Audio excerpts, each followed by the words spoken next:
ఆ, వాక్యం మొదటి యేసు ప్రభువారు శిలువలో పలికినటువంటి మొదటి మాటను మైకి ఇవ్వండి అమ్మా. నిధి చదువుతుంది, చెప్తుంది, చూడకుండా చెప్తుంది. అందరికీ ప్రైజ్ ది లార్డ్. దేవుడు సిల్వలో పలికిన 7 మాటలలో మొదటి మాట, తండ్రి వీరేమి చేయుచున్నారో వీరెరుగరు గనుక వీరిని క్షమించుము. Luka 23:34. Very good, praise the lord. కూర్చోండి. సమయంలో మొదటి మాటను విందాం. మన మధ్యలో ఉన్నటువంటి ప్రియులు సహోదరుడు బాలచంద్ర గారు ముందుకు వచ్చి ఈ యొక్క వాక్యాన్ని వివరించాల్సిందిగా ఆహ్వానిస్తున్నాను.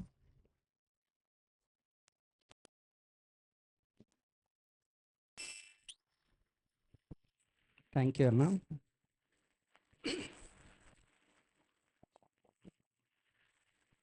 మరోసారి మీ అందరితో కలిసి ప్రభువును ఆరాధించే అవకాశం నాకు కలిగినందుకు దేవునికి వందనాలు చెల్లిస్తూ ఉంటున్నాను. ఇప్పుడే పాప చెప్పినట్టుగా మనం 23:34 లూకాసు వార్తలో నుంచి చదువుకున్నాం కాబట్టి మరోసారి అక్కడికి వెళ్ళనవసరం లేదు. కానీ అదే మాట, అదే ప్రవచనం యెషయా 53 చివరి వచనం, ఎవరైనా ఒకరు యెషయా 53 చివరి వచనం చివరి 2 లైన్స్ మాత్రమే చదవండి. అనేకుల పాపములు భరించుచు తిరుగుబాటు చేసిన వారిని గూర్చి విజ్ఞాపనము చేసెను. చిన్న ప్రార్థన చేసుకుందాం. మా పరిశుద్ధుడగు తండ్రి, నా నోటి మాటలు మా అందరి హృదయ ధ్యానము నీ దృష్టికి సమయాన్ని అంగీకారయోగ్యమవును గాక. ఆమెన్. నేను చాలా చిన్న వయసులో ఉన్నప్పుడు మా ఊరిలో, మా పల్లెలో ఒక కరుణామయుడు మూవీ వేశారు. సో రాత్రి 9 ప్రాంతంలో ఆ మూవీ మొదలైంది. గ్రామస్తులు చాలామంది వచ్చి విశాల ప్రదేశంలో కూర్చున్నారు. అప్పట్లో ₹1, ₹1.5 ఎంతో చెల్లించి ఆ మూవీకి అటెండ్ అయ్యేవాళ్ళం. సో పబ్లిక్ ప్లేస్లో వేసేవారనమాట. రాత్రి 11, 12 ఆ టైంలో అందరూ ఏడుస్తూ ఉన్నారు. ఆ మూవీ ఎందుకంటే యేసు ప్రభు శిలువ శ్రమలు మొదలవుతుంది ఆ టైంకి. 11:30, 12 ఆ టైంలో అందరు ఏడుస్తూ ఉన్నారు. ప్రత్యేకించి ఏడుస్తున్న వాళ్ళందరూ ఒకవైపు చూసి మరీ ఏడుస్తున్నారు. ఏమి అంటే అక్కడ ఒక వ్యక్తి, మాకు బంధువు అవుతారు, ఆమె నాకంటే ఒక 7 ఏళ్ళు పెద్దది, స్కూల్లో నా సీనియర్ కూడా, ఆమె చాలా విపరీతంగా ఏడుస్తూ ఉంది. అందరూ ఏడుస్తున్నారు కానీ ఆమెకెళ్ళి చూసి మరీ ఏడుస్తూ ఉన్నారు. ఎందుకంటే ఆమె చాలా చాలా విపరీతంగా ఏడుస్తూ ఉంది. సో రాత్రి 1 గంటకు సినిమా అయిపోయింది. అందరం కూడా ఉదయం లేటుగా లేవాలి అని చెప్పేసి ఇండ్లకు వెళ్ళిపోయాం. కానీ ఇండ్లకు వెళ్ళిన తర్వాత పండుకున్నాం. ఉదయం 5:30కే లేయాల్సి వచ్చింది మా వీధిలో వాళ్ళం. ఎందుకంటే వెనకల వీధిలో చాలా గోలగోల జరుగుతూ ఉంది, చాలా కొట్లాట జరుగుతూ ఉంది. ఉదయం 5:30కే లేచి ఎవరు ఆ కొట్లాడుతుండేదని చూస్తే రాత్రి 11:30కు అంతగా ఏడ్చిన అక్కగారు, మాకు అక్క అవుతారు, దూర బంధువు, ఆమె ఉదయం 5:30కే, ఇంకా చీకటిగానే ఉంది, అప్పటికే చాలా దుబారుగా మాట్లాడుతూ ఉంది, బూతులు మాట్లాడుతూ ఉన్నారు, అంత విపరీతంగా కొట్లాడుతున్నారు. పక్కింటి వాళ్ళతోనే కొట్లాడుతూ ఉన్నారనమాట. ఎంతగా కొట్లాడుతున్నారంటే మా వీధిలో అందరం లేయాల్సి వచ్చింది. వాళ్ళు మా వెనక వీధిలో ఉంటారు. సో నాకు ఆ రోజు అర్థమైంది, ఒక క్రైస్తవ సినిమా కానీ లేదా ఆచారపూర్వకంగా మనం వాక్యాన్ని ధ్యానించడం కానీ మన జీవితాలని ఎంత మాత్రము మార్చలేదు, ప్రభావితం చేయలేదు. మనము నేర్చుకుంటున్న వాక్యాన్ని అన్వయించుకుంటే తప్ప అది మన జీవితాల మీద ఎలాంటి ప్రభావము చూపజాలదు అని అర్థం చేసుకోగలిగాను. మనం చదువుకున్న వాక్యాన్ని నాలుగుగా విభజించుకొని మనం అర్థం చేసుకునే ప్రయత్నం చేద్దాం. మొదటిది తండ్రి, రెండవది వీరు, మూడవది ఏమి చేయుచున్నారో ఎరుగరు, నాలుగవది కనుక వీరిని క్షమించుము. చివరి భాగాన్ని మనం ఎక్కువసేపు ధ్యానించుకుందాం. ఓకే, ఇక్కడ యేసు ప్రభు తండ్రి అని సంబోధిస్తూ ఉన్నాడు. మనం 4వ మాట కొద్దిసేపట్లో వినబోతున్నాం. అక్కడ తండ్రి అని సంబోధించకుండా నా దేవా నా దేవా అని సంబోధించబోతా ఉన్నాడు. సో ఈ సందర్భంలో మనం యేసు ప్రభు ఒక మానవునిగా, మన సబ్స్టిట్యూట్గా, మనందరి తరపున, మనందరి బదులుగా సిలువలో వేలాడుతూ ఉన్నాడు. కానీ ఇంకా తండ్రి మన పాపమంతటిని ఆయన మీద పెట్టలేదు కాబట్టి తండ్రికి కుమారునికి మధ్య సంబంధం ఇంకా కట్ కాలేదు. కాబట్టి తండ్రి అని సంబోధిస్తూ ఉన్నాడు. రెండవ విషయానికి మనం వెళ్తే, వారు వీరు అంటా ఉన్నాడు. వీరు ఏమి చేయుచున్నారో వీరు ఎరుగరు. వీరు ఎవరు? వాళ్ళు మనందరికీ తెలిసినట్టుగా వాళ్ళు ఎవరు అంటే చాలామంది కామన్ పీపుల్. యూదులు ఉన్నారు, ఫరిజేయులు ఉన్నారు, సద్దూకయ్యలు ఉన్నారు, హెరోదీయులు ఉన్నారు, ముఖ్యంగా పిలాతు, అన్న, కైపా ఉన్నారు, చీఫ్ ప్రీస్ అంటే ప్రధాన యాజకులు ఉన్నారు, తర్వాత టెంపుల్ ఆఫీసర్స్ ఉన్నారు, సమాజ మందిర అధికారులు, సోల్జర్స్ ఉన్నారు, చాలామంది మత పెద్దలు ఉన్నారు, తర్వాత యూదా మత శ్రేష్ఠులు ఉన్నారు, తర్వాత యూదా ఇస్కారియోతు ఉన్నాడు, మరి అందరికంటే పెద్దవాడు హేరోదు అంతిపాస్ అనే రాజు కూడా ఉన్నాడు. సో వీరు అంటే ఎవరు అంటే వీళ్ళందరూ అన్నమాట. మనం ఇదే అధ్యాయం 10వ వచనం నుంచి చదువుతున్నాను. ప్రధాన యాజకులను శాస్త్రులను నిలువబడి ఆయన మీద తీక్షణముగా నేరము మోపిరి. హేరోదు 11వ వచనం. హేరోదు తన సైనికులతో కలిసి ఆయనను తృణీకరించి అపహసించి ఆయనకు ప్రశస్తమైన వస్త్రము తొడిగించి పిలాతు నొద్దకు మరలా పంపెను. అంతకుముందు హేరోదును పిలాతును ఒకనికొకడు శత్రువులై ఉండి ఆ దినముననే ఒకనికొకడు యేసుక్రీస్తుని బట్టి మిత్రులైనారనమాట. సో వీళ్ళందరూ మూడో విషయానికి వెళ్తా ఉన్నాం. ఏంటి మూడో విషయం? వీరేమి చేయుచున్నారో వీరు ఎరుగరు. So they don't know what they are doing అని యేసు ప్రభువు శిలువ మీద నుంచి పలుకుతా ఉన్నాడు. ఆదికాండం 3వ అధ్యాయం 15వ వచనంలోనే మనం తెరవనవసరం లేదు, యేసు ప్రభువుని గురించి మొట్టమొదటి ప్రవచనం ఇవ్వబడి ఉంది కదా. తర్వాత వస్తే అబ్రహాముకి కూడా ఇండైరెక్ట్గా యేసు ప్రభువుని గూర్చిన ప్రవచనం ఇవ్వబడి ఉంది. కనీసం మోషే టైం నుంచి మెస్సియా కొరకు యూదా జనాంగం ఎదురు చూస్తూ ఉన్నారు. అంటే 1500 BC నుంచి మెస్సియా వస్తాడని వీళ్ళు ఎదురు చూస్తూ ఉన్నారు. జనాంగం అంతా కూడా ఎదురు చూస్తూ ఉంది. కానీ యోహాను 1:5 ఏమని వ్రాయబడి ఉంది? యోహాను 1:5 గట్టిగా ఓకే, నేనే చదువుతున్నాను. 1:5 ఆ వెలుగు చీకటిలో ప్రకాశించుచున్నది కానీ చీకటి దాన్ని గ్రహింపకుండెను. సో ఆ వెలుగు వచ్చింది కానీ చీకటి దాన్ని గ్రహించలేకుండా పోయిందనమాట. అక్కడే 10వ వచనంలో ఏమని ఉంది? ఆయన లోకంలో ఉండెను, లోకం ఆయన మూలముగా కలిగెను, కానీ లోకం ఆయనను తెలుసుకొనలేదు. సో గ్రహింపలేదు, తెలుసుకొనలేదు. 11వ వచనంలో ఏమని ఉంది? ఆయన తన స్వకీయుల వద్దకు వచ్చెను, ఆయన స్వకీయులు ఆయనను అంగీకరింపలేదు. సో గ్రహింపలేదు, తెలుసుకొనలేదు, అంగీకరింపలేదు. యెషయాలో మనం ఇందాక చదువుకున్నాం, అవి చేయకపోగా ఏం చేశారు? తృణీకరించారు, విసర్జించారు అని యెషయా 53:3లో రాయబడి ఉంది. గ్రహింపలేదు, తెలుసుకొనలేదు, అంగీకరింపలేదు, విసర్జించారు, తృణీకరించారు. This is what people did to him, right? పైన చెప్పబడిన వారందరూ మనతో సహా చేసింది అది. ఓకే, మనం ఆలోచిస్తున్న విషయం ఏంటంటే వీరేమి చేయుచున్నారో వీరు ఎరుగరు. సో ఎరుగకనే, గ్రహింపకనే, తెలుసుకొనకనే వాళ్ళు రిజెక్ట్ చేసేయడం జరిగిందనమాట. కానీ ఇక్కడ మనం ఈ మాటను కొంచెం లోతుగా అర్థం చేసుకునే ప్రయత్నం చేస్తే, యేసు ప్రభు శిలువలో చనిపోవడం తండ్రి యొక్క అనాది సంకల్పం కదా. జగత్ పునాది వేయకముందే ఆయన దేవుని మనసులో శిలువ వేయబడ్డాడు. ఇందాక కూడా అన్న ఆ మాట చెప్పారు. అంటే దేవుని యొక్క ప్రీ ప్లాన్ ఇది. దేవుని యొక్క ప్రీ ప్లాన్ అనేది ఎంత వాస్తవమో మనుషుల కుట్ర అనేది కూడా అంతే వాస్తవం. దేవుడు ఎంత ప్లాన్ చేశాడో అంతే సత్యముగా ఫరిజేయులు, సద్దూకయ్యులు, మతాధికారులు ఇందాక మనం మాట్లాడుకున్నట్టుగా 2 దోషాలు ఆయన మీద మోపారు. దేవద్రోహము, దేశద్రోహము. దేవద్రోహము నేరం మోపారు కాబట్టి వాళ్ళు ఏం చేశారు? ఆయనకి శిలువ శిక్ష వేశారు. కానీ మరణశిక్ష వేసే హక్కు లేదు కాబట్టి దేవద్రోహం సరిపోదని చెప్పేసి దేశద్రోహము నేరం మోపి ఆ చివరికి మరణానికి ఆయనని అప్పగించారు. సో వాళ్ళకు తెలుసు, ఒక నిర్దోషిని శిలువ వేస్తున్నాము అని తెలుసు. వాళ్ళకు ఖచ్చితంగా నిర్దోషిని ఎటు తిరిగి శిలువ వేయాలి అని తెలుసు. ఎందుకంటే సువార్తల్లో మనం చదివితే అనేక సార్లు వారు ఆయనను ఎట్లా చంపుదుమా అని ఆలోచించరు అనే మాట వ్రాయబడి ఉంది. ఆయన ఎక్కడ వాళ్ళకు దొరకలేదు కాబట్టే 2 అబద్ధాల చేత వాళ్ళు ఆయనను సిలువ వేయాల్సి వచ్చింది. సో యేసు ప్రభువుకు తెలుసు ఈ యుగ సంబంధమైన దేవత వారి కన్నులకు గుడ్డితనం కలగజేసిందని. కాబట్టే ఆయన ఏమంటా ఉన్నాడు? వారు ఏమి చేయుచున్నారో వారు ఎరుగరు అని అంటా ఉన్నారు. సో ఇక్కడ మనం రెండు చూడగలుగుతున్నాము, ఈ దేవుని ప్లాన్ మరియు మానవుని ప్లాన్ రెండు కూడా ఇక్కడ సమ్మిళితమై ఉన్నాయి. దేవుని పాత్ర ఉంది, మానవుని పాత్ర ఉంది. The sovereign plan of God and our own free will, మన స్వచిత్తము మరియు దేవుని చిత్తము కూడా యేసు ప్రభుని సిలువ వేశాయి. ప్రీ డిటర్మినేషన్, దేవుడు ముందుగానే ఆయనను మరణానికి సిద్ధపరిచాడు మరియు మానవ బాధ్యత కూడా అందులో ఇమిడి ఉంది అనేది మనం సువార్తల్లో చూస్తాం. స్టెఫను మరణించడంలో కూడా ఆ రెండు ఉన్నాయి, పౌలు మరణించడంలో కూడా ఆ రెండు ఉన్నాయి. మనందరి జీవితంలో కూడా దేవుని పాత్ర మన పాత్ర రెండు మనం సమ్మిళితంగా చూడగలుగుతాం. అయినా కూడా యేసుప్రభు ఏమంటున్నాడంటే, వాళ్ళ పాత్ర ఉండి కూడా ఏమంటున్నాడు, వారేమి చేయుచున్నారో వారు ఎరుగరు అని అంటా ఉన్నాడు. That is the heart of God. అది దేవుని హృదయం అక్కడ కనిపిస్తూ ఉంది. వారి పాత్ర ఉంది, వారు ఎంతో కుట్రపూరితంగానే ఆయనను చంపుతున్నారు, కానీ ఆయన మాత్రం వారేమి చేయుచున్నారో వారు ఎరుగరు అని అంటా ఉన్నాడు. ఇప్పుడు చివరి మాటకు మనం వెళ్దాం. ఈ మాట మీద మనం కొంత టైం ఎక్కువ పెడదాం. ఏమంటా ఉన్నాడు, కనుక వీరిని క్షమించుము అని అంటా ఉన్నాడు.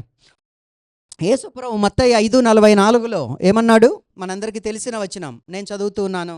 మత్తయి 5:44, నేను మీతో చెప్పున్నదేమనగా, మీరు పరలోకమందున్న మీ తండ్రికి కుమారుల ఇండునట్లు మీ శత్రువులను ప్రేమించుడి, మిమ్మును హింసించు వారి కొరకు ప్రార్థన చేయుడి అని అంటా ఉన్నాడు. అక్కడే 6:14 ఏముందో కూడా చదువుతున్నాను.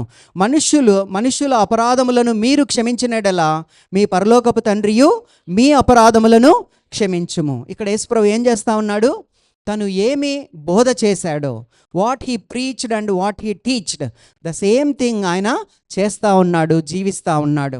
సో ఒక కాంగ్రుయంట్ లైఫ్ అనేది మనం చూడగలుగుతూ ఉన్నాం. అంటే ఆయన అంతరంగ జీవితానికి బాహ్య జీవితానికి, ఆయన చెప్పిన దానికి చేసిన దానికి జీవిస్తున్న దానికి ఏ మాత్రము తేడా లేని వ్యక్తి. సో ఆయన చెప్పిందే చేస్తూ ఉన్నాడు. దాన్నే మనం కాంగ్రుయంట్ లైఫ్ అంటాము. It is integrated teaching, preaching, doing and living. అది యేసుప్రభు జీవితంలో మనం చూస్తూ ఉన్నాం. సో తను క్షమించమని చెప్పాడు, శత్రువుల్ని క్షమించమన్నాడు, వారి కోసం ప్రార్థన చేయమన్నాడు, వారి పట్ల దయ కలిగి ఉండమన్నాడు. ఎందుకంటే మన పరలోకపు తండ్రి అటువంటి వాడే. ఆయన సిలువలో కూడా అదే పనే చేశాడు. రెండవ విషయానికి వస్తే, 1 యోహాను 2వ అధ్యాయం 1-2 వచనాల్లో యేసుప్రభు గురించి ఏమని వ్రాయబడి ఉంది, ఆయన మన మధ్యవర్తిగా, మన అడ్వకేట్గా, మన ఆదరణకర్తగా, మన చీఫ్ ప్రీస్ట్గా పరలోకంలో తండ్రి ఎదుట ఉన్నాడు అని అక్కడ రాయబడి ఉంది. అదే ఇక్కడ యేసుప్రభు నెరవేరుస్తూ ఉన్నాడు. వీరేమి చేయుచున్నారో వీరెరుగరు కనుక వీరిని క్షమించుము అని యేసుప్రభు అనడంలో, అక్కడ యేసుప్రభుని శిక్ష వేస్తున్న వాళ్ళు ప్రార్థన చేయాలి, యేసుప్రభు కాదు. కానీ వారి పక్షాన యేసుప్రభు ప్రార్థన చేస్తూ ఉన్నాడు. సో వారి బదులుగా, వారి అడ్వకేట్గా, వారి మధ్యవర్తిగా, తండ్రికి పాపి అయిన మానవునికి మధ్యవర్తిగా యేసుప్రభు అక్కడ ఇంటర్సెషన్ చేస్తూ ఉన్నాడు. తండ్రితో అడుగుతూ ఉన్నాడు వారిని క్షమించమని. సో యేసుప్రభు తనను శిక్షిస్తున్న వారి పక్షాన క్షమిస్తూ ఉన్నాడు. ప్రపంచ చరిత్ర అంతటిలో కూడా ఏ మత నాయకుడైనా ఈ పని చేశాడా? కనీసం గొప్పవాడు అని చెప్పబడిన ఏ వ్యక్తి అయినా ఈ పని చేసినట్టు మనం చూడం. శిక్ష పొందుతున్న వ్యక్తి, శిక్షిస్తున్న వ్యక్తి మేలు కోరడం, వాని శ్రేయస్సు కోరడం అనేది ఇక్కడ మాత్రమే మనకు కనిపిస్తూ ఉంది. రైట్, హెబ్రీ 1:3 మనం వెళ్తే, that will throw some light on this verse. Hebrews 1:3 యేసుప్రభు ఎందుకు ఈ పని చేస్తూ ఉన్నాడో మనకు అర్థమవుతుంది. హెబ్రీ 1:3, ఆయన దేవుని మహిమ యొక్క తేజస్సును, ఆయన తత్వం యొక్క మూర్తిమంత్వమునై ఉండి తన మహత్తు గల మాట చేత సమస్తమును నిర్వహించుచు. చాలు, యేసు ప్రభు ఏమై ఉన్నాడు? దేవుని మహిమ యొక్క తేజస్సు అయి ఉన్నాడు. కింద ప్రతిబింబము అంటే reflex, he is the reflection of godliness. దేవుని యొక్క రిఫ్లెక్షన్ అంట, దేవుని యొక్క పిక్చర్ అంట, ఆయన యొక్క ప్రతిబింబం అంట, ఆయన తత్వం యొక్క మూర్తిమత్వము అంట. యేసు ప్రభు ఈ లోకానికి వచ్చింది ఎందుకు అంటే, దేవుని యొక్క గుణగణాలను మానవాళికి బయలుపరచడానికి. మనందరికీ తెలుసు, ఒక ఏనుగుంది, 4 గుడ్డి వాళ్ళు ఉన్నారు. వాళ్ళు 4 గుడ్డి వాళ్ళు ఆ ఏనుగుని అర్థం చేసుకోలేక ఎన్నెన్ని ఆ ఫన్నీ స్టోరీ మనకు తెలుసు. మనందరం అలా ఉంటుమే. ప్రతి మతం కూడా అట్లాంటిదే. ప్రతి మతం కూడా గుడ్డోడు చేసిన పనే చేస్తుంది. అట్లాంటి పరిస్థితుల్లో దేవుని నిజమైన గుణగణాలు బయలుపరచడానికి యేసు ప్రభు ఈ లోకానికి వచ్చాడు. దేవుడంటే ప్రేమ, క్షమాపణ, మంచితనము, అతి ముఖ్యంగా దేవుడంటే క్షమాపణ అనేది బయలుపరచడానికి యేసు ప్రభు ఇక్కడ ఈ మాట మాట్లాడుతూ ఉన్నాడు. సో క్రైస్తవ విశ్వాస జీవితంలో యేసు ప్రభు పలికిన ఈ మొదటి మాట it is a core value, అతి ముఖ్యమైన విలువ క్రైస్తవ విశ్వాస జీవితంలో. క్షమించడం అనేది it is a core value of away Christian life. మనం ఇందాక చదువుకున్నాం యెషయా 53:12 వచనంలో ఎవరి గురించి ఆయన విజ్ఞాపన చేస్తూ ఉన్నాడు? తను ఎదిరించిన వారిని గురించి ఆయన విజ్ఞాపన చేస్తూ ఉన్నాడు. వారికి సమాధాన బలిగా ఆయన అవుతా ఉన్నాడు. తద్వారా తనను గూర్చి 700 సంవత్సరాల క్రితం చేయబడిన ప్రవచనాన్ని ఆయన నెరవేర్చాడు. యెషయా 53 అధ్యాయంలోనే కనీసం 15 ప్రవచనాలు యేసుప్రభుని గురించి ఉన్నాయి. అవన్నీ కూడా యేసుప్రభులో నెరవేరినాయి. ఈ వచనంలో ఒకటి నెరవేరింది. రైట్. నెక్స్ట్ మనం చూస్తే హెబ్రీ 12:2లో ఆయన గురించి రాయబడిన మాట, అవమానమును నిర్లక్ష్యపెట్టి తన ఎదుట ఉంచబడిన ఆనందము కొరకై ఆయన ఏం చేశాడు? అవమానాన్ని నిర్లక్ష్యపెట్టాడు. ఈరోజు అందరు అంటా ఉన్నారు కదా, యూట్యూబ్లో కూడా యేసుప్రభు బలహీనుడు, చేతకానివాడు అంటా ఉన్నాడు. యేసుప్రభు తనను తాను రక్షించుకొని ఉంటే మనల్ని రక్షించగలిగేవాడు కాదు. మనల్ని రక్షించాలి అంటే తనను తాను రక్షించుకోకూడదు. కాబట్టి యేసుప్రభు మన కొరకు బలహీనుడై మనల్ని బలవంతుల్ని చేశాడు, మన కొరకు దరిద్రుడై మనల్ని ధనవంతుల్ని చేశాడు. కాబట్టి తను అవమానాన్ని దిగమింగి మన కొరకు ఆ మాట మాట్లాడుతూ ఉన్నాడు. రైట్. ఒక పాటల పుస్తకంలో మనం ఈ పాట పాడుతూ ఉంటాం, మనందరికీ తెలిసిన పాట. నడిపించిన ఓ పాట రాసిన వ్యక్తి ఏబి మసిలామణి గారు మరొక పాట రాశారు, హే ప్రభు యేసు, హే ప్రభు యేసు అని. ఆ పాటలో ఒక వచనం ఇలా బాగా ఉంటుంది, ఎవరికైనా గుర్తొస్తుందా?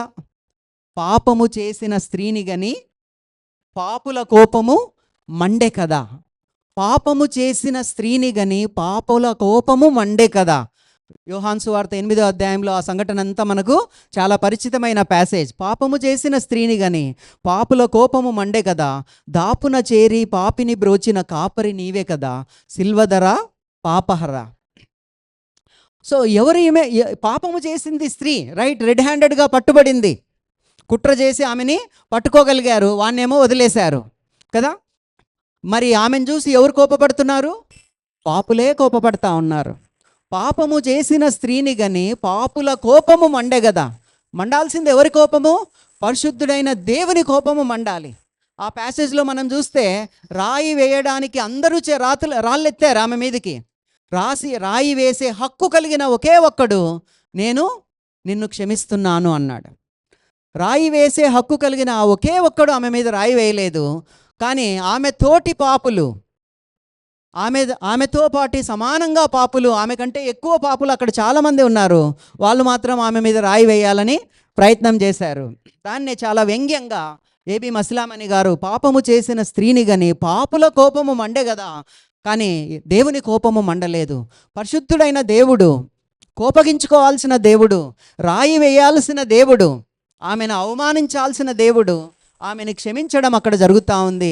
అందుకే ఇంకొక వచనం కూడా రాశాడు ఆయనే, కలువరిలో నీ శాంతి సుధా సెలయేరుగా ప్రవహించే గదా, కలుష ఎడారిలో కలువలు పూయుట సిలువ విజయము కదా, సిల్వధర పాపహర. కలువరిలో నీ శాంతి సుధా సెలయేరుగా ప్రవహించే గదా, కలుష ఎడారిలో కలువలు పూయుట సిలువ విజయము కదా. సిలువ విజయం రహస్యం ఏమిటంటే ఫర్గివ్నెస్. యేసు ప్రభు సిలువలో క్షమించిన విధానం అనేది it is a historical thing. So పరిశుద్ధుడైన దేవుడు పాపి అయిన మానవుని శిక్షించడానికి బదులుగా క్షమించడానికి ఆ శిక్ష అంతటిని తన మీద వేసుకుంటే, తోటి పాపులమైన మనము రాళ్ళెత్తుకొని తోటి విశ్వాసిని, ఈవెన్ తోటి సంఘస్థులని, తోటి మనుషులని, వాళ్ళ అవిశ్వాసులైనా సరే, అంతకంటే ఏంటి తోటి కుటుంబీకులను కూడా మనం క్షమించలేని దుస్థితిలో ఉంటా ఉన్నాం. వాస్తవం కాదా? మెనీ టైమ్స్ మన ఓన్ ఫ్యామిలీ మెంబర్స్, మన ఓన్ చర్చ్ మెంబర్స్, తోటి విశ్వాసులు, ఒకే విశ్వాసానికి చెందిన వ్యక్తులను కూడా మనం క్షమించలేని దుస్థితిలో ఉంటా ఉన్నాం. మత్తయి 18వ అధ్యాయంలో యేసుప్రభు ఒక ఉపమానం చెప్పాడు. ఆ ఉపమానంలో ఇట్లా అంటాడు ఒకడున్నాడు, అవునా, మనందరికీ తెలిసిన విషయమే. సో అక్కడ రాజు ఉన్నాడు, రాజుకి 3,60,00,000 అప్పున్నోడు ఒకడున్నాడు. వాణ్ణి రాజు పిలిచి, నీ భార్య పిల్లల్ని ఆస్తి అన్నీ అమ్మేసిన అప్పు కట్టరా అన్నాడు. వాడేమన్నాడు, అయ్యా దొర కొంచెం టైం ఇస్తే నేను అన్నీ కడతానన్నాడు. అప్పుడు రాజు అన్నాడు, ఒరే నేను నీకు ఎంత టైం ఇచ్చినా నువ్వు కట్టలేవు, నాకు తెలుసులేరా, నువ్వు ఊరికే డాంబికంగా మాట్లాడుతున్నావు, కానీ నేను నిన్ను క్షమిస్తున్నాను పో అన్నాడు. వాడు బయటికి డ్యాన్స్ చేసుకుంటూ రావాల్సినోడు రాలా. బయటికి ఎట్లా వచ్చాడు? బయటికి వచ్చిన వెంటనే వాని తోడి దాసుడు ఒకడు కనపడ్డాడు. వాడు వీనికి ఎంత అప్పు ఉన్నాడు? కేవలం 50 రూపాయలు అప్పు ఉన్నాడు. వాడిని చూస్తానే వీడు సంతోషపడాల్సినోడు, డ్యాన్స్ పడాల్సినోడు, రే నా జీవితంలో అత్యద్భుతం జరిగిందిరా, నువ్వు ఈరోజు మా ఇంటికి భోజనానికి రారా, నీకు డిన్నర్ పెట్టాలరా అని చెప్పాల్సినోడు వాని గొంతు పట్టుకొని 50 రూపాయలు ఇస్తావా, జైలు పాలు చేయాలనా అని చెప్పేసి వాని జైలు పాలు చేశాడు. Are we not like that? ఈ వచనాన్ని ధ్యానిస్తున్నాం మనం అనేక మార్లు, అట్లాంటిగానే ఉన్నాం. ఒకసారి చదువుకుందాం ఆ మాట. మత్తయి 18:33. ఎవరైనా మత్తయి 18:33.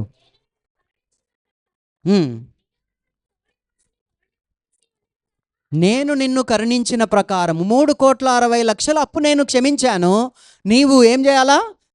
కనీసం 50 రూపాయల అప్పు క్షమించలేవా? దేవుడు మన అప్పుని పెద్దదిగా చూస్తున్నాడు కానీ క్షమిస్తున్నాడు. మనం మన తోడి దాసుల చిన్న అప్పుని పెద్దదిగా చూస్తున్నాం, క్షమించలేకపోతున్నాం. అది ఆ స్టోరీలో మనకు అర్థమవుతున్నది. రైట్, ముందుకెళ్తే మనము క్షమాపణ గురించిన వచనం మాట్లాడుకుంటూ ఉన్నాం. స్టెఫన్ ఉన్నాడు. ఎందుకు క్షమించగలిగాడు? తండ్రి, వీరేం చేయుచున్నారో వీరెరుగరు, వీరిని క్షమింపు, ఈ పాపము ఈ వారి మీద మోపకము అన్నది స్టెఫన్ యొక్క చివరి మాట. అపోస్తుల కార్యం 7వ అధ్యాయం చివరి వచనంలో ఆ మాట అని తన ఆత్మను దేవునికి అప్పగిస్తాడు. ఎలా చేయగలిగాడు? అవతి స్టెఫను యేసు ప్రభు జీవితాన్ని ఆయన చూశాడు కాబట్టే అలా చేయగలిగాడు. రైట్, మనందరికీ తెలుసు గ్రహం స్టెయిన్ భార్య ఏం చేసింది? ఆయనను చంపితే మరుసటి రోజు హెడ్లైన్లో ఏమొచ్చిందో తెలుసా? ఆమె క్షమాపణ హెడ్లైన్లో వచ్చింది. మరుసటి రోజు ఆమె చేసిన క్షమాపణ హిందూ పేపర్లో హెడ్లైన్లో వచ్చింది. నాకు ఇంకా బాగా గుర్తుంది. ఈ మధ్య కాలంలో ప్రవీణ్ ప్రగడాల భార్య కూడా అదే ఫాలో అయింది, అదే క్షమాపణ ఆమె కూడా పలికింది. రైట్, విక్టర్ ఫ్రాంకెల్ తన కుటుంబీకుల్ని 22 మందిని చంపారు. ఆయన కూడా యూదుడే. ఆయన కుటుంబీకుల్ని 22 మందిని ఎవరు నాజీలు చంపారు. చంపితే ఆ జైల్లో ఆయన వాళ్ళని క్షమిస్తాడు. అదే ద సన్ఫ్లవర్ అనే పుస్తకం రాస్తాడు. ద సన్ఫ్లవర్ అనే పుస్తకంలో ఎలా క్షమించగలిగాడు, క్షమించగలగడం ద్వారా ఏమి వచ్చింది అనేది ఆయన రాస్తాడు. రైట్, ఒక రోమన్ క్యాథలిక్ నన్ను, ఇద్దరు అక్కా చెల్లెళ్ళు పూణేలో పనిచేస్తూ ఉన్నారు. 1995లో అక్క పేరు మరియరాణి, ఆమెని ఒకడు చంపేస్తాడు. ఎందుకంటే ఈమె పేదవాళ్ళందరినీ పోగేసి అప్పుల నుంచి బయటపడడం ఎట్లా నేర్పిస్తూ ఉంది, వాళ్ళకు ఆర్థికంగా సహాయం చేస్తూ ఉంది. ముఖ్యంగా ఈ అప్పు ఇచ్చే వడ్డీ వ్యాపారుల నుంచి వాళ్ళని కాపాడుతుంటే ఒక యంగ్ ఫెలో ఆమెను బస్సులో నుంచి తీసి అందరి సమక్షంలో బస్సు ముందరే చంపేస్తాడు. 1995లో దేశమంతా అది పెద్ద ఇష్యూ అయింది అప్పట్లో. కానీ ఆమె చెల్లి సెల్వియా రాణి ఏం చేసింది? 2002లో తన తల్లి, తండ్రి, ఇంకొక పాస్టర్ గారి రోమన్ క్యాథలిక్ ఫాదర్ని తీసుకెళ్ళి ఆ జైల్లోకి వెళ్ళి వానికి బిర్యానీ పెట్టి, వాని పేరు సముందర్ సింగ్, వానికి బిర్యానీ పెట్టి వానికి రాఖీ కట్టి, ఈ రోజు నుంచి నేను నిన్ను క్షమిస్తున్నా, నువ్వు నా తమ్మునిగా అంగీకరించింది. 2006లో ప్రభుత్వంతో పోరాడి, కోర్టులతో పోరాడి వానికి బెయిల్ ఇప్పించింది. ఆమె తోటి వ్యక్తులు కలిసి ఈ రోజుకి కూడా ఇంకా బతికే ఉన్నారు. ఈ రోజుకి కూడా Samundar Singh is a family member in that family, Roman Catholic family వాళ్ళు. But they understood the gospel. సువార్త అర్థమైంది కాబట్టి క్షమించగలిగారు. ఈ రోజుకి కూడా ఆ చెల్లి నన్గానే ఉంది. పూణేలో జరిగింది ఇదంతా. వాళ్ళు కేరళకు సంబంధించిన వ్యక్తులు, మరియరాణి, సెల్వియా రాణి. ఈ స్టోరీ అంతా గూగుల్లో ఉంది, యూట్యూబ్లో కూడా ఉంది. రైట్, ఎలా క్షమించగలిగారు? గ్రహం స్టీన్ వైఫ్ ఎలా క్షమించగలిగింది? స్టెఫన్ ఎలా క్షమించగలిగాడు? కారీ టెన్ బూమ్ స్టోరీ మనందరికీ తెలుసు. మై హైడింగ్ ప్లేస్, నా దాగెడు స్థలం, ఎలా క్షమించగలిగింది? అబ్రహాం లింకన్ ఎలా క్షమించగలిగాడు? మరియు ఒక సైనికుని క్షమించడం పెద్ద స్టోరీ అబ్రహాం లింకన్ది. అంతకంటే పెద్ద స్టోరీ ఒకటి ఉంది. ఈయన వెళ్ళి క్షమాపణ అడగడం, కల్నెల్ స్కాట్ని ఈయన వెళ్ళి క్షమాపణ అడగడం, one of the greatest all time great స్టోరీస్లో అదొకటి. ఎలా చేయగలిగాడు ఇదంతా? జస్ట్ బికాస్ మన ప్రభువు సిలువలో చేశాడు కాబట్టే మనం ఇవన్నీ చేయగలుగుతా ఉన్నాం. కాబట్టే వీళ్ళు చేయగలిగారు. మనకు అది ఒక గొప్ప ప్రేరణగా ఉంటా ఉంది. అనేక మతాల్లో ఫర్గివ్నెస్ గురించి ఉండొచ్చు, కానీ క్షమాపణకు ఆధారము ఏ మతంలో కూడా లేదు. క్షమించమని సూక్తులు, నీతి సూక్తులు ప్రతి మతంలో ఉండవచ్చు, కానీ క్షమాపణకు ఆధారం మాత్రం only in the cross of Christ. Yesu ప్రభు సిలువలో మాత్రమే క్షమాపణకు ఆధారం అనేది ఉంది. ఆ ఆధారం ఇవ్వడం కొరకే తండ్రి అయిన దేవుడు పాపి అయిన మానవుని క్షమించడానికి వీలు లేనప్పుడు, మార్గం లేనప్పుడు తానే మార్గమై ఆ క్షమాపణకు ఆధారమయ్యాడు. సిలువ లేకపోతే క్షమాపణకు ఆధారం ఎంత మాత్రము లేదు. రైట్. సో మనం మాట్లాడుకుంటున్న మాట, వీరిని క్షమించుము అని అంటా ఉన్నాడు యేసు ప్రభు. జాన్ 15th చాప్టర్లో కూడా తన శిష్యులకు చనిపోయే ముందు రాత్రి తన శిష్యులతో మాట్లాడుతూ కూడా 17వ అధ్యాయంలో 17th చాప్టర్లో ఏమంటాడు? మీరు ఒకరినొకరు ప్రేమించడం ద్వారా, ఒకరినొకరు క్షమించుకోవడం ద్వారా మాత్రమే నా శిష్యులు అవుతారు. రైట్. యేసు ప్రభు తన శిష్యులకి రిచువలిస్టిక్ క్రైటీరియా ఇవ్వలేదు, కానీ రిలేషన్షిప్ క్రైటీరియా ఇచ్చాడు. అంటే ప్రేమ, క్షమాపణ, మంచితనము, ఇది నువ్వు యేసుక్రీస్తు శిష్యుడు అనడానికి రుజువు. అంతేగాని ఉదయం లేచి 3 గంటలకు స్నానం చేయడము, లేదా ముక్కులు చెవులు కాళ్ళు కడుక్కొని మందిరంలోకి రావడము, ఇది కాదు. రిచువలిస్టిక్ క్రైటీరియా కాదు, relationship criteria is the basis for discipleship. నువ్వు యేసుక్రీస్తు శిష్యుడు అనడానికి ఆధారం ఏమిటంటే తండ్రి అయిన దేవుణ్ణి పూర్ణ హృదయంతో, పూర్ణ ఆత్మతో, పూర్ణ మనసుతో, పూర్ణ శక్తితో ప్రేమించడము, నిన్ను వలె నీ పొరుగువాన్ని ప్రేమించడము, క్షమించడము, ఇది ఆధారమే. కానీ బైబిల్ చదవడము, లేదా బ్యాప్టిజం తీసుకోవడము, లేదా కానుకేయడము, ఇది ఆధారము కాదు. లేదా ఆచారాలు, సాంప్రదాయాలు, ఇది ఏది ఆధారము కాదు అని యేసు ప్రభు he gave relationship criteria for discipleship, not rituals, traditions or sacrifices. Right. అపోస్తుల కార్యం 7వ అధ్యాయం 51వ వచనం చదువుతారా?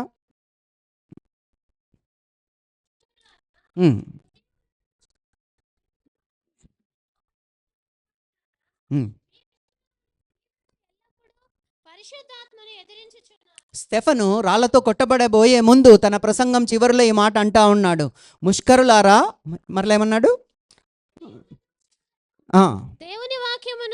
దేవుని వాక్యానికి లోబరచనొల్లని వారలారా, మీ పితరుల వల్లే మీరును పరిశుద్ధాత్మను ఎల్లప్పుడూ ఎదిరించుచున్నారు అని అంటా ఉన్నాడు. 53వ వచనంలో ఏమంటున్నాడు? దేవదూతల ద్వారా నియమింపబడిన ధర్మశాస్త్రమును మీరు పొందితిరి గాని దానిని గైకొనలేదని చెప్పాను. చాలు. ఆ మాట తర్వాత వాళ్ళు రాళ్లతో కొట్టడం జరుగుతుంది. సో మీరు ధర్మశాస్త్రం గైకొన్నారు, ఈరోజు ఆ ధర్మశాస్త్రాన్ని ఒక విగ్రహంగా చేసుకున్నారు. దాన్ని గైకొన్నారు కానీ, దాన్ని పొందినారు కానీ గైకొనలేదు అంటున్నాడు. దాన్ని పొందితిరి, మోషే ద్వారా పొందారు కానీ గైకొనలేదు. మనం కూడా దేవుని వాక్యాన్ని గైకొన్నాం. మనం 613 ఆజ్ఞలు ధర్మశాస్త్రంలో ఉన్నాయి, వాటిని పొందలేదు. మనం ఒకే ఒక ఆజ్ఞ పొందుకున్నాం. యేసుప్రభు ఒకే ఒక ఆజ్ఞ మనకిచ్చాడు, పొందుకున్నాం, కానీ దానిని గైకొన్నామా లేదా? That is what we should be thinking about this time. Right. The cross of Christ has given you a forgiveness for your past. నీ గతానికి ఒక క్షమాపణని యేసుక్రీస్తు సిలువ తెచ్చింది. ఏ పర్పస్ ఫర్ యువర్ ప్రజెంట్. ఎఫెసీ పత్రిక 2వ అధ్యాయంలో ఆ మాట ఉంటుంది, ఏమని? మనం ఎందుకు యేసుక్రీస్తునందు నూతన సృష్టిగా చేయబడ్డామంటే తాను ముందుగా సిద్ధపరిచిన సత్క్రియలను చేయుటకు దేవుడు మనల్ని యేసుక్రీస్తునందు నూతన సృష్టిగా చేసుకున్నాడంట. సో తాను ముందుగా సిద్ధపరిచిన సత్క్రియలు చేయడానికి దేవుడు మనల్ని యేసుక్రీస్తులో నూతన సృష్టిగా చేసుకున్నాడు. That is the purpose of our life. And the resurrection has given a hope for our future. So a forgiveness for our past, a purpose for our present, a hope for our future. యేసు ప్రభు పునరుత్థానం చెందాడు కాబట్టి మానవాళికి ఒక hope ఉంది. ఈ లోకంలో ఉన్న positivity అంతటికీ కారణం only one event in the history, that is resurrection of Christ. Positive thinking అని ఈ మధ్య చాలా సొసైటీలో నడుస్తూ ఉన్నాయి. వేటికి ఆధారం లేదు.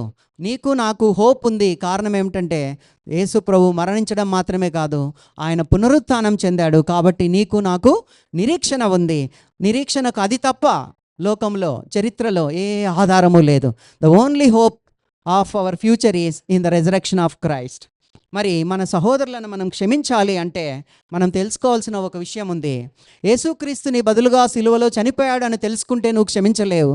కానీ ఏ యేసుక్రీస్తు అయితే నీ బదులుగా సిలువలో చనిపోయాడో అదే యేసుక్రీస్తు ఈలో నీ హృదయంలో జీవిస్తున్నాడు అన్న సత్యం నీకు అర్థమైతే, మనకు అర్థమైతే, ఆయన మన ద్వారా జీవించగలడు, ఆయన మన ద్వారా ఇతరులను క్షమించగలడు. అప్పుడు ఈ వాక్యం మనం నెరవేర్చిన వారం అవుతాం. Thank you.